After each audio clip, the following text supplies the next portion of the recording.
Hello everybody, and welcome to the Arms Warrior In-Depth Guide.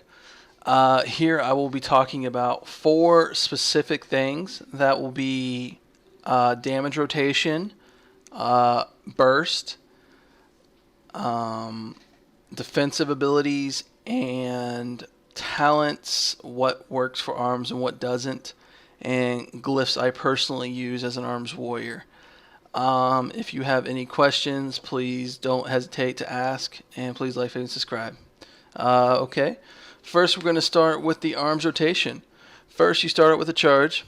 If you are already near the target, don't charge. You do Colossal Smash, Mortal Strike, Overpower. If it procs more than once, you keep spamming that Overpower. If it's done and you have a proc of 2 or more, then you press Heroic Strike. If you still have Rage, you press Slam, and then you just go back to Mortal Strike. It is that simple. Make sure you also have Thunderclap up, and you also Shockwave if you need to CC somebody. Ultimately, there is no damage rotation, but if you can stay on a target clearly and you don't have Burst up, that is the rotation. Like I said, Thunderclap, so it reduces their damage by 10%. And if you need to go defensive a little bit, but you want to stay more offensive, just pot die with a sword, you should be good. Next, we're going to go to the Arms Burst. When you pop Avatar, Deadly Calm, Recklessness, everything together, and Banner, it's a lot of damage. It's big damage. Really, you can just spam anything, but personally what I do is I hit Colossal Smash, Mortal Strike, and then I just keep spamming Heroic Strike and Overpower. If Overpower doesn't proc anymore, then it's Heroic Strike and Slam until Mortal Strike is back up. And also don't forget to use Shockwave, because Shockwave hits very hard, almost more than your Slam. I would actually say it hits more than your Slam. It's amazing. That's all there is for the rotation and the burst. Now we're going to move on to the next section, which is the defensive capability armor and arms warrior. They increase the damage reduced by 25% with defensive stance. Also keep in mind that if you pop shield with that, it's 65%, and if you glyph it, that's 85%. And also we have Die by the Sword that we can pop with that, which would be 105%. So it's 100% damage reduction if you pop them all at the same time for 8 seconds straight. This is amazing. They did reduce our healing abilities. We have to choose between Second Wind, Enrage Regen, or the Victory Rush one, which is I just think garbage. So everybody's going to go Second Wind. And what's amazing about this is if your healer gets CC'd for 8 seconds straight, you can pop this 100% damage reduction. You can be at like 10% health, and you can go all the way up to 35% health during that time. It's an amazing ability, and honestly, it's the best way to go. Defensive stance is amazing. If you guys are not using it in arenas, you're really messing up here. Also, keep in mind that disarming somebody does help a great deal if you don't want to pop one of those defensive abilities. Alright, next we're going to talk about the talents that I personally use as arms and also a Fury Warrior. This is of course your decision, but this is what I personally use, and I've found to be really good in arenas for mobility purposes, for just causing as much damage as I can and getting that CC out when it needs to be out. First I go into Juggernaut. Now, I cannot recommend Juggernaut enough. It's pretty much what we had in live back in Kata. It's a 12-second cooldown charge. It's amazing. Now, I have done a lot of theory crafting and testing with double time. It's amazing ability. I couldn't choose which one's better. So really, what you choose, double time or Juggernaut. My personal preference is Juggernaut, but double time is very viable and very amazing. Next in the level 30 talents, it is Second Wind.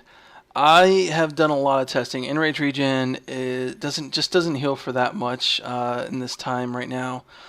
Second Wind is really honestly the best choice there is, and if you pop all defensive cooldowns and everything, this will keep you above 35%. It is a guaranteed lifesaver, and I couldn't recommend it enough. For my level 45 talents, I recommend Piercing Howl all the way. Disrupting Shout is good, however it does share DR with the Blood Oath ability, also shares DR with Gag Order, so keep that in mind. Staggering Shout is good, however the target has to already be snared, so pretty much they took away your mobilization and put it into the talent tree.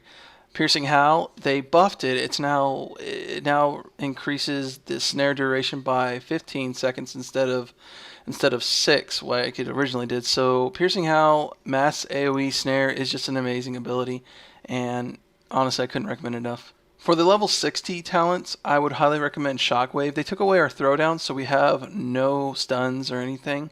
Shockwave is on a 20-second cooldown and stuns for 4 seconds, and it's an AoE stun. It's really amazing.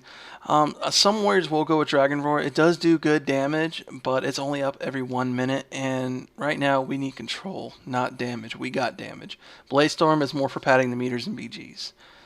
For the level 75 talents, I go with 2 different choices: Mass Spell Reflect or Safeguard. Mass Spell Reflect gives a Spell Reflect to everybody in the group. It is amazing. It can stop CC, it can stop a shatter, whatever you name it. It's amazing. Safeguard is really good against melee cleaves. Say they just switched, say a TSG switches to your healer real hard, you can just pop it and right on the healer, and boom, it reduces their damage by 20% at all times. It also removes all roots and snares on you, so it's really an amazing ability. You can't go wrong with either or. Next, for the level 90 talents, I go with Avatar. It's a 20-second freedom that increases damage by 20% and rage generation by 30. There are 2 other abilities called Bloodbath. Bloodbath, after all the testing I've done, it really doesn't seem like it does a lot of damage. And then there's also Stormbolt. Stormbolt does decent damage. It's up every 30 seconds, and it stuns the target for, I would say, 3 seconds. It's a good ability, but it does share DR with Shockwave. That's why I do not go with it. And next season, also keep in mind that the spells are on an 8-second cooldown, so you're not going to get mass dispelled, all those novas and stuff. You're going to need a freedom. Honestly, I would really recommend playing with the Pally as well, due to Clemency, the synergy with like Repentance and Fear, Shockwave. Warrior, Holy Pally is just going to be really good. And that's all there is to the talents. Now we're going to go to the glyphs.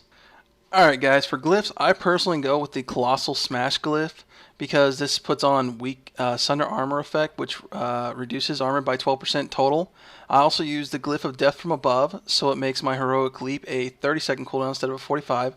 And I also use Gag Order, so my Heroic Throw and Pummel are both a 3-second silence, even if I do not get it.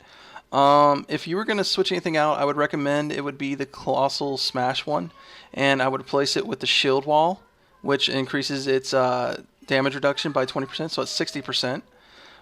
And also Long Charge. Long Charge is a pretty amazing ability. You really can't go wrong with that either. That's really all I have for the in-depth Warrior Arms Guide. Also, please check out, if you guys are more interested in the talents, if you're more interested in the glyphs, I have specific videos that have gone through all of that are linked right here. I hope you all enjoyed, and please like, favorite, and subscribe. You all take care.